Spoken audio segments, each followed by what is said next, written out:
If anybody, male, female, kid, if you sit down and think of memories that you had growing up or whatever, you could connect that to a car somehow.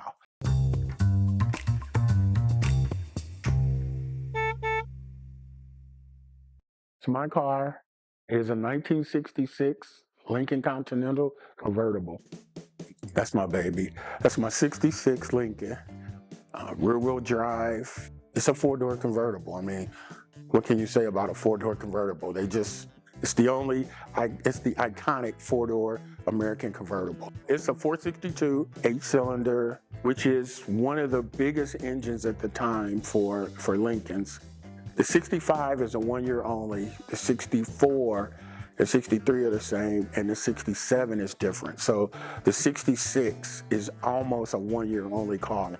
It has a few emblems that the 67 and 65 don't have, and the grill's a little different because they begin to change the grill and the tail between the 60s Lincoln. So as you see them progress from 61 to 68, you see differences in the tail light display and the grill. Like the interior didn't change much. You had a few things. You had air conditioning added. You have the headlight dimming that's began in 66. So any car that's approaching, it would dim your headlights for you. It would sense that their brights are on and it would dim yours, which is interesting technology for 66. The rear hinge doors are unique because they came out in the 30s, the 20s and 30s. They have a more common nickname, but they are it's a very unique door style that not many cars over the years have. For 60s Lincoln, every year option hubcap. So every year you had 4 to 5 options of hubcaps. The guy came up with an idea, isotope wheels. For 60s Lincoln, he took those designs and made them rims.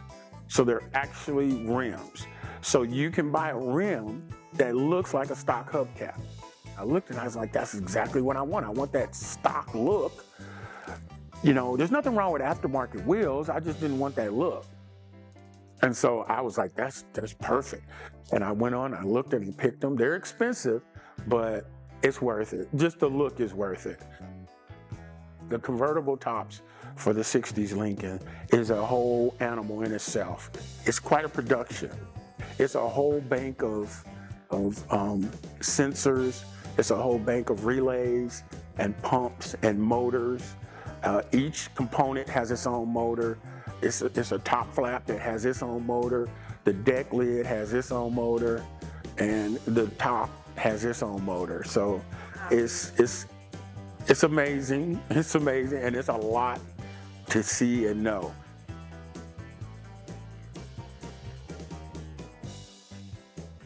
It's a 60s car, so you don't have that immediate turn when you're turning. You have to turn the wheel a little bit. It's a little play in the wheel, but it's a 60s car, but it floats smooth, and yeah, you're just gliding. It's like sitting here with a steering wheel in front of you. It's amazing. It's amazing. I've always loved Lincolns. I grew up, my dad had Lincolns, he had Cadillacs, so he had the big luxury cruisers. If anybody, male, female, kid, if you sit down and think of memories that you had growing up or whatever, you could connect that to a car somehow. My uncles were into they were Mopar, so they were Chrysler, Dodge, Plymouth guys. So they were into the muscle cars. So they always had the fast cars. So I had that combination of fast cars and cruisers. And I always loved the Lincolns. I just love the style. I like boxy kind of cars. Growing up, I had an uncle who was into auto racing, and he raced Triumph midgets. And so he cultivated my love of racing. I would go to races with him, and he would come down and spend the whole month of May in Indianapolis, and we would go to all the races, the preliminary IndyCar races. We would go to the drags. We would go to the sprint car races. We even went to a few demolition derbies. So it was very, very fun growing up in Indianapolis. Indianapolis is an amazing car town. Of course, you have the Indianapolis 500 that's there. It's an incredible racing town. Love the 500, love the cars, love the speed. Drag racing, love drag racing. It's a very up close and personal form of racing because you're right there and the cars are so loud and you can really get close to the pits where all the action is. Sprints are good. It's good to see regular guys who, you know, get off work and they go out there and they put on their racing uniform and they race. You know, they're a plumber during the day and race car driver at night. I came to a point where everybody comes to a point in their life where they say, you know, I'm just going to go for it. I'm going to get the toy I want. When you're buying a classic car, it has to be sound. So I knew I was going to take my time and I was going to look. I found this one in St. Louis, and he was a car guy. And he said, I want to sell my car to a car guy. I don't want to sell it to a flipper. So, you know, I'll let you know Sunday. This was Friday. So Sunday, he calls me up and he said, hey, it's your car. I was like, okay, great. I'll be there Thursday. So he said, well, you know, I'm going out of town on Friday. We have a lake house. I'm going to the lake house for the weekend. Why don't you just come week after next? It's your car, no big deal. I said, no. I'm going to get my trailer tomorrow. I'm going to leave Tuesday morning. I will be there Thursday. So I drug an empty trailer all the way to St. Louis, empty, loaded it up, and then brought it back. I was motivated. So coming across, I had a cover. He gave me a cover, so I had it covered. It would blow off. It was a storm. It rained. So I didn't care. I'm pressing on. I get to Flagstaff, Arizona. I'm gassing up the truck.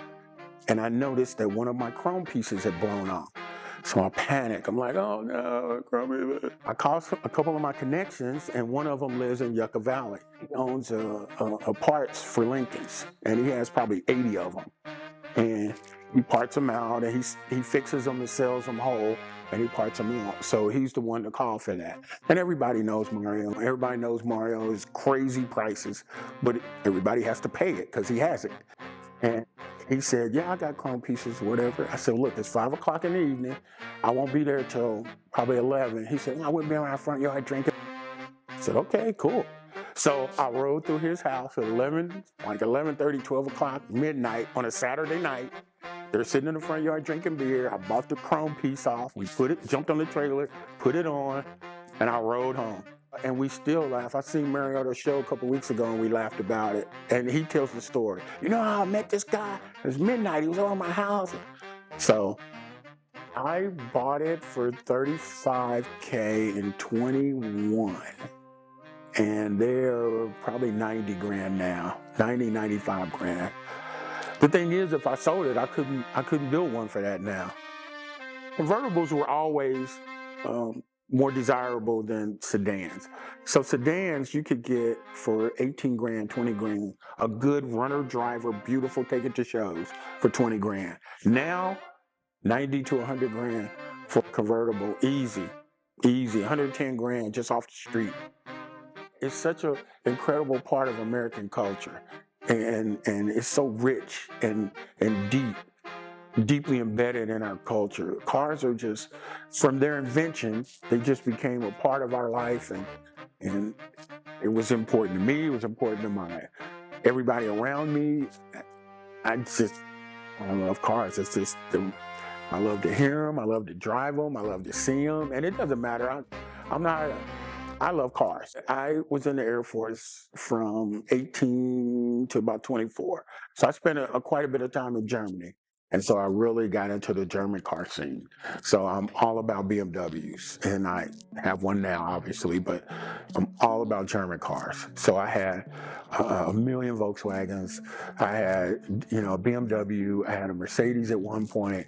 And what I would do is buy cars from the junkyard. It was a local junkyard, and I would fix them up, and then I would sell them to the new recruits coming in who needed cars. And then growing up, all my uncles worked for either Plymouth, Chrysler, or Dodge. So I got into the muscle car scene with them. When I was a kid, I had Hot Wheels, millions of Hot Wheels. I had Hot Wheels all the time, and I carried them constantly. And as a kid, I would hang out with my uncles. They would always like switch money and just hand money to each other whenever I was around, and I never paid any attention to it. And as an adult, we're sitting around talking and memories, and it came up. My uncles brought it up, and they would laugh about it, and I was like, "What was that all about? What were you guys doing? Why would?" And they would make bets on how many Hot Wheels I had in my pockets or how many I was carrying. They were making bets on how many Hot Wheels I had. My first car was I had a Corvette, and then I had a Charger. Everybody likes high end. So, your Lamborghinis, your Ferraris, and I'm a total Ferrari guy. It doesn't matter. Bugattis, Ferraris, Volkswagens, Kias, whatever, Hondas. I love them all.